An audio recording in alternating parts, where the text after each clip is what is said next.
ഇങ്ങനെ സ്റ്റംപ് ചെയ്യാൻ പറ്റുമോ? ഇതാണ് എനിക്ക് ഇൻബോക്സിൽ ഇപ്പോൾ വരുന്ന പ്രധാന ചോദ്യം. മുൻപ് എപ്പോഴോ നടന്ന ഒരു CCL മാച്ചിലെ ഫുട്ടേജാണ്. ഈയിടെ വൈറലായതാവാം, എനിക്ക് കുറേ പേർ അത് മെസ്സേജായി അയക്കുന്നുണ്ട്. ഇതിൽ വിക്കറ്റ് കീപ്പർ പന്ത് കളക്ട് ചെയ്ത ശേഷം ഒരുപാട് സമയമെടുത്ത് നടന്നു വന്ന് ബാറ്ററുടെ കാൽ ക്രീസിൽ നിന്നും പൊങ്ങുന്നത് വരെ വെയിറ്റ് ചെയ്ത് സ്റ്റംപ് ചെയ്യുന്നതാണ് കാണുന്നത്. ഇങ്ങനെ ചെയ്യാമോ? ഇത്ര നേരം വെയിറ്റ് ചെയ്യാമോ? ആക്ഷൻ കംപ്ലീറ്റഡ് ആയില്ലേ? ബോൾ ഡെഡ് ആയില്ലേ? കാൽ ആദ്യം കുത്തിയിരുന്നില്ലേ? ഇങ്ങനെയൊക്കെയാണ് പലരുടെയും ചോദ്യങ്ങൾ. ഇവിടെ വിക്കറ്റ് കീപ്പർ കളക്ട് ചെയ്ത ബോൾ ഡെഡ് ആവുന്നത് ആ ball finally settled in the hands of the wicket keeper എന്ന് പറയുന്ന സമയത്താണ്. അങ്ങനെ ആ ബോൾ ഡെഡ് ആവുന്നത് എപ്പോഴാണെന്ന് തീരുമാനിക്കുന്നത് ബോളേഴ്സ് ആൻഡ് അമ്പയർ ആണ്. അതായത് കീപ്പർ ബോൾ കളക്ട് ചെയ്ത ശേഷം കുറച്ച് നേരം വെയിറ്റ് ചെയ്ത് ബാറ്റർ പുറത്തേക്ക് ഇറങ്ങുന്നുണ്ടോ എന്നൊക്കെ നോക്കിയ ശേഷമൊക്കെ സ്റ്റംപ് ചെയ്യുന്നതിൽ യാതൊരു പ്രശ്നവുമില്ല. അത് ബോൾ മുട്ടിച്ചോ ബോൾ സ്റ്റംപിലേക്ക് എറിഞ്ഞോ എങ്ങനെ വേണമെങ്കിലും സ്റ്റംപിങ് ചെയ്യാം. പക്ഷേ അത് എത്ര നേരം വെയിറ്റ് ചെയ്ത ശേഷം ആവാം എന്നതാണ് ചോദ്യം. ബോളേഴ്സ് ആൻഡ് അമ്പയർ സംബന്ധിച്ച് ആ ബോൾ ഡെഡ് ആയിട്ടില്ലെങ്കിൽ ആ ഡെഡ് ആവുന്ന സമയം വരെ അത് ചെയ്യാം. ഇവിടെ സ്റ്റംപ് ചെയ്ത് അപ്പീൽ ചെയ്യുമ്പോഴാണ് ആ ഡിസിഷൻ തേർഡ് അമ്പയർക്ക് റെഫർ ചെയ്യുന്നത്. ഇവിടെ അഥവാ ഡെഡ് ആയിരുന്നെങ്കിൽ അവിടെ അപ്പീൽ ചെയ്യാനും സാധ്യമല്ല, ആ തീരുമാനം തേർഡ് അമ്പയർക്ക് റെഫർ ചെയ്യപ്പെടുകയുമില്ല. അതുകൊണ്ട് തന്നെ അവിടെ സ്റ്റംപിങ് സാധ്യമായിരുന്നു.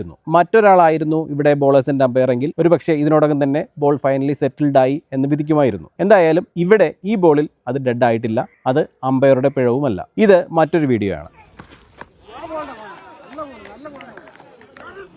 ഇവിടെ കമൻറ്റുകളിൽ ചിലർ പറയുന്നത് ആക്ഷൻ കംപ്ലീറ്റഡ് ആയി, കാൽ ക്രീസിൽ കുത്തിയിട്ടുണ്ടായിരുന്നു എന്നൊക്കെയാണ്. അങ്ങനെ ആക്ഷൻ കംപ്ലീറ്റഡ് ആവുന്ന പരിപാടിയൊന്നുമില്ല. ബോൾ വിക്കറ്റ് കീപ്പറുടെ കയ്യിൽ ഫൈനലി സെറ്റിൽഡ് എന്ന് തോന്നുന്നത് വരെ അവിടെ സ്റ്റംപിങ് പോസിബിൾ ആണ്.